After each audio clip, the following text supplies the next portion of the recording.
আচ্ছা, এক সাহাবী এসে বলে, ইয়া রাসূলুল্লাহ মাতা সাআহ, হে নবী কিয়ামত কখন হবে?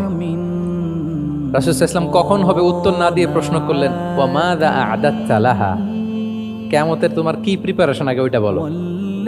কিয়ামত কবে হবে জানার জন্য এত ব্যতিব্যস্ত, আগে বলো হোয়াটস ইউর প্রিপারেশন ফর কিয়ামত, তোমার কি প্রস্তুতি। তাইলে আরেকটা প্রশ্ন, প্রশ্নের বিপরীতে উনি উত্তর না দিয়ে উনি আবার কি করলেন?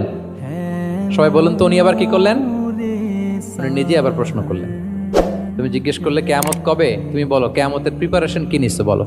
তো সে বলে যে লা শাই, ইয়া রাসূলুল্লাহ আমার কোনো প্রিপারেশন নাই, ইল্লা আন্নী উহিব্বুল্লাহ ওয়া রাসূলা, শুধু একটা জিনিসই আছে যে আমি আল্লাহ এবং আল্লাহর রাসূলকে ভালোবাসি।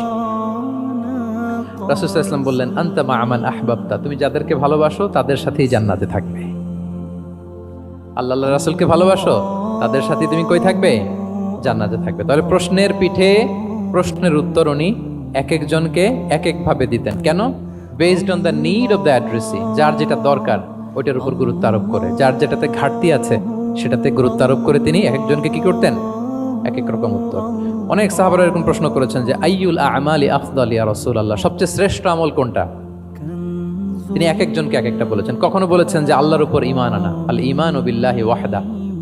কাউকে বলেছেন যে আল জিহাদ ফি সাবিলিল্লাহ, কাউকে বলেছেন আস-সালাতু ফি ওয়াক্তিহা, অন টাইমে সালাত পড়া। তার মানে যার যেটাতে ঘাটতি ছিল। কাউকে বলেছেন বিররুল ওয়ালিদাইন, কারণ তিনি দেখেছেন তার সাথে তার মা বাবার সম্পর্কে একটু ঘাটতি আছে, তারা এটা বলি, কারণ সবগুলোই ভালো কাজ, সবগুলোই কি ভালো কাজ। তাহলে যার যেটাতে ঘাটতি আছে সেটাতে গুরুত্ব আরোপ করা, এটা রাসূল সাল্লাল্লাহু আলাইহি ওয়াসাল্লাম করেছেন। মাঝে মাঝে রাসূল সাল্লাল্লাহু আলাইহি ওয়াসাল্লাম সাহাবীদেরকে মানে শিক্ষার্থীদেরকে উত্তর জানার জন্য ব্যাপকভাবে আগ্রহী করে তুলতেন। হ্যাঁ, এটাকে আরবিতে বলে তাশওয়ীকুস সামিঈন ইলা মা'রিফাতিল জাওয়াব, উত্তর শোনানোর জন্য আগ্রহী করে তোলা। সেক্ষেত্রে মাঝে মাঝে তিনি একটা দুটো শব্দ ইউজ করতেন। কিরকম? যেমন আওয়ালা আদুল্লুকুম, অথবা আলা উখবিরুকুম, আমি কি তোমাদের বলবো না? এটা বললে সাহাবারা বলতেন, বলেন বলেন ইয়া রাসূলুল্লাহ, অবশ্যই বলবেন, বালা ইয়া রাসূলুল্লাহ। আওয়ালা উখবিরুকুম, আমি কি তোমাদের জানিয়ে দিব না? সাহাবারা বলতেন, ইয়া রাসূলুল্লাহ অবশ্যই আপনি আমাদের জানিয়ে দিবেন। যেমন তিনি বললেন যে কেউ জান্নাতে যাবে না মুমিন হওয়া ছাড়া, কেউ ইমানদার হতে পারবে না যতক্ষণ না একে অপরকে তোমরা ভালো না বাসো।